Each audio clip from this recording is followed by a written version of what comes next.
Dad, story time! After Moses died, the Lord spoke to Joshua, who had been Moses' helper. The Lord said, "My servant Moses is dead. Now you must lead Israel across the Jordan River into the land I'm giving to all of you. Wherever you go, I'll give you that land, as I promised Moses. Joshua, I will always be with you and help you as I helped Moses, and no one will be able to defeat you. Long ago, I promised Israel that I will give this land to their descendants. So be strong and brave. Be careful to do everything my servant Moses taught you. Never stop reading the book of the law he gave you. Day and night you must think about what it says. If you obey it completely, you and Israel will be able to take this land. Be strong and brave. Don't ever be afraid. I'm the Lord your God, and I will be there to help you wherever you go." Sometime later, the people of Jericho were locking the gates in their town wall because they were afraid of the Israelites. No one could go out or come in. The Lord said to Joshua, "With my help, you and your army will defeat the king of Jericho and his army, and you will capture the town. Here is how to do it. March slowly around Jericho once a day for 6 days. Take along the sacred chest and tell 7 priests to walk in front of it, carrying trumpets. But on the 7th day, march slowly around the town 7 times while the priests blow their trumpets. Then the priests will blast on their trumpets and everyone else will shout.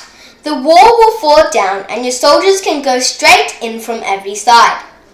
Joshua called the priests together and said, "Take the chest and tell 7 priests to carry trumpets and march ahead of it."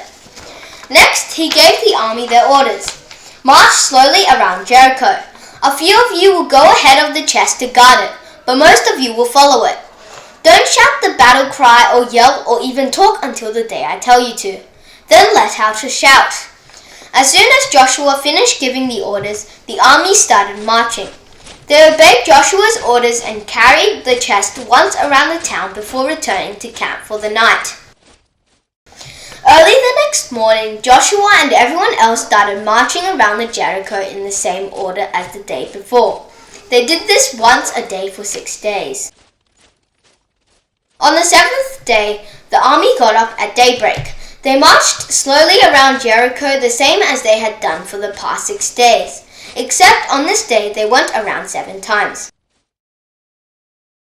Then the priests blew the trumpets and Joshua yelled, "Get ready to shout! The Lord will let you capture this town, but you must destroy it and everything in it, to show that it now belongs to the Lord." A woman called Rahab helped the spies we sent, so protect only her and the others who are inside her house. The silver and gold and everything made of bronze and iron belongs to the Lord and must be put in his treasury. Be careful to follow these instructions, because if you see something you want and take it, the Lord will destroy Israel. The priests blew their trumpets again, and the soldiers shouted as loud as they could. The walls of Jericho fell flat. Then the soldiers rushed up the hill, went straight into the town, and captured it. They destroyed everyone, men and women, young and old, everyone except Rahab and the others in her house.